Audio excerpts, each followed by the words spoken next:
And here we go, kiddies. Thanks for joining the big program. I'm Jay Crawford with Skip Bayless to my left, Jamel Hill to my right, and a special thanks to Chris Bosh. Recently married this offseason. It's been a busy time for you. You came to sit in the seat across your harshest critic. Thank you for doing that. What made you decide to come in here? I like conversation, for one. I love sports, and everybody here at ESPN is so nice.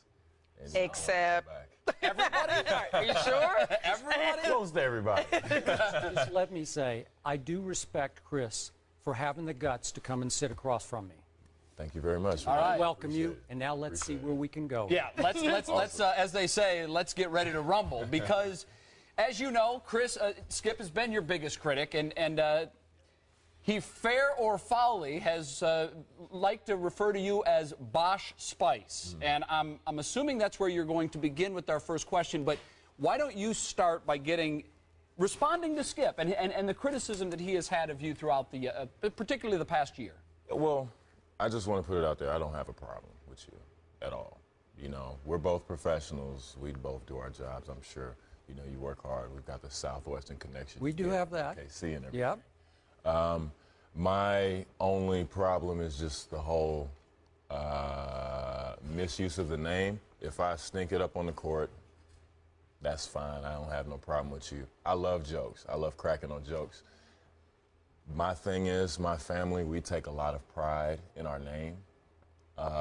And my ancestors, my great-grandfather, my father, my grandfather, my aunts and uncles, you know, we're very prideful with the Bosh name. And I don't like it being made fun of. And I, you know, I don't think they appreciate it either. But, you know, that's all. Really, that's it. I mean, I'm trying to save you, man. If you run into my aunts, you know, that's... you feel that way, but you're relatives. Oh, I'm so sorry. you're probably better off with Chris sitting there and not one of your aunts. Yeah. But, you know, the Bosh name, you know, because that's all we have, you know, and we're hardworking guys.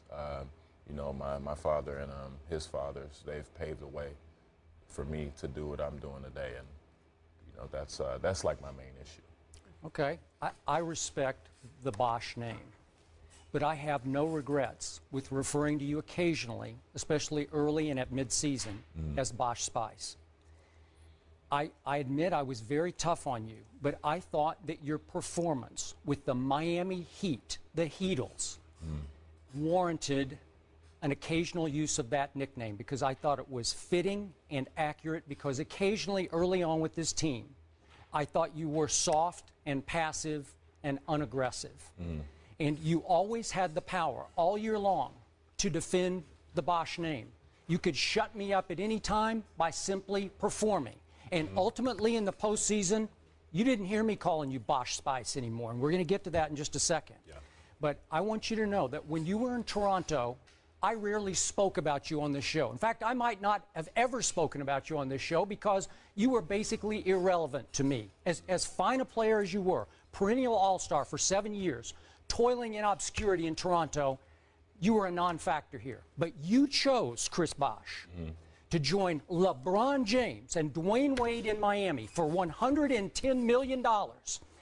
And you chose to enter the harshest, toughest, roughest spotlight in all of sports, the Heatles spotlight. And you chose to get critiqued by the highest standards, I think, in sports. Is that fair? The Heat last year? The expectations were just very high. Through the roof. Absolutely.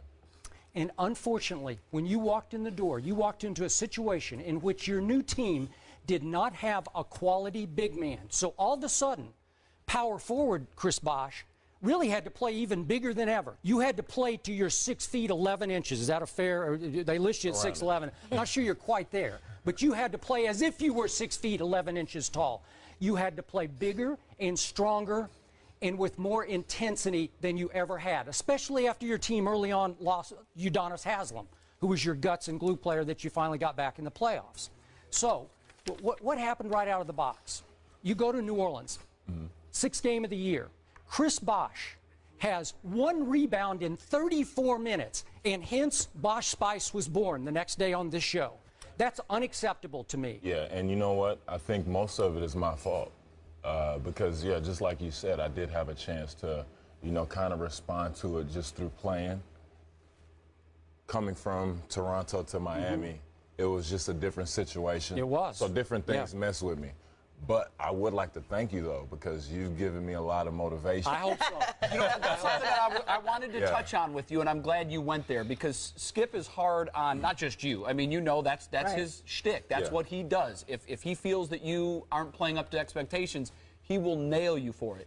How much of him do you listen to and even respond to with your teammates and then in your play the next night? Well, I mean, we don't try to respond to too much criticism usually. It's always about the game. You know, we always know what's out there. Yeah. And sometimes we use it, sometimes we don't. But, I mean, it's a tough place sometimes. When you're stuck in not playing well or not playing up to your standards, you can be there for a little while, even though you don't want to, even though you're trying to get out of it. Yeah, you get in a rut, just like you said. But, I mean, like I said, I feel that I could have played a lot better. I'm my harshest critic.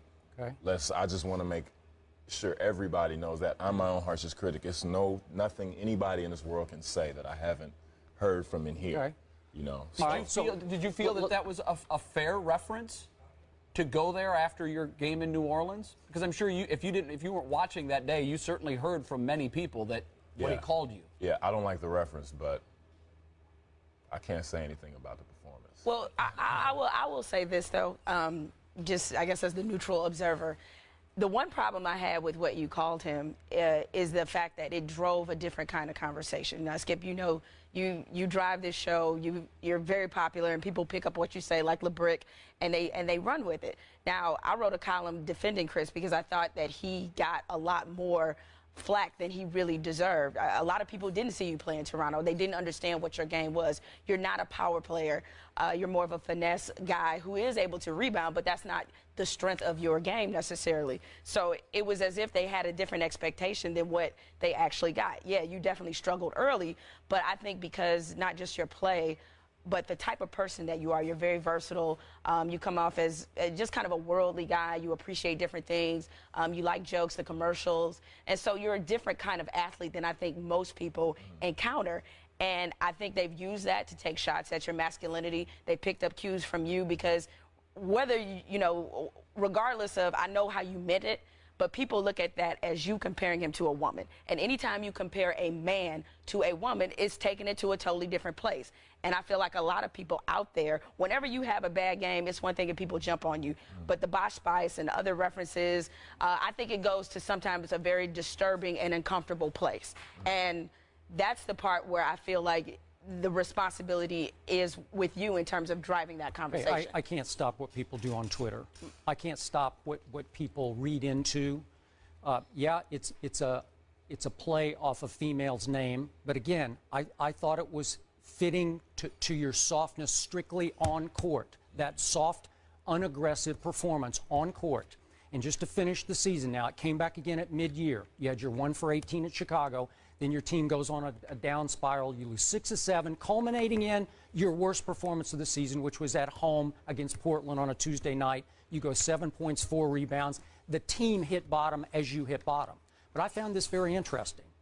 The team also took off as you got your feet underneath you and started to play with a lot more confidence and comfort level, being one of the Heatles. And now let's get to the good part. Playoffs, Game 2 at Chicago. This was the Bosh I'd wanted to see all year. It was my favorite Bosh game of the year because I saw Taj Gibson get right up in your face. Remember this? Yeah, I'm sorry, Game 3. Yeah, Game 3. Yeah, right up in your face. You got the ball on the wing, trying to keep the ball from him. And he is talking straight trash right in your face. I don't know what he was saying, but he's saying, you ain't that, right to your face. And guess what?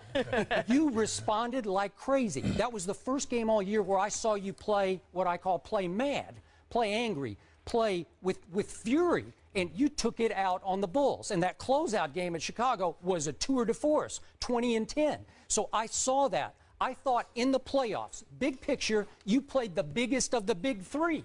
It was awesome to watch because your comfort zone came. Now, why was that? What changed? Well, I think it's just being in the situation. You know, most of the times when you're in new territory, you know, I knew kind of the shtick that was kind of sticking with me the whole season. And I watch a lot of tape now. I'm kind of disappointed in my play last year, but that's what life is about. But, you know, I just felt that I had arrived. I had finally got out the first round, or I had a chance to, and we had a chance to compete for a championship. So I was extremely excited, and I didn't want the opportunity to go to waste. Did Taj push your buttons when he was yelling in your face? Yeah, I mean, it happens. You know, things like you that. said that you respect that the Bosh name. Does that mean that you're not going to use it? There are other ways that you can criticize Chris without making a play on his last name. That's up to him. He can render it obsolete. Well, yeah. So he's saying no. He's like, So well, He gave you a maybe. I think that's the best you could get. I challenge Chris Bosh to shut me up next year. Well, there's 82 games I didn't, in a regular wait a second. season, Skip. Did I use Bosh Spice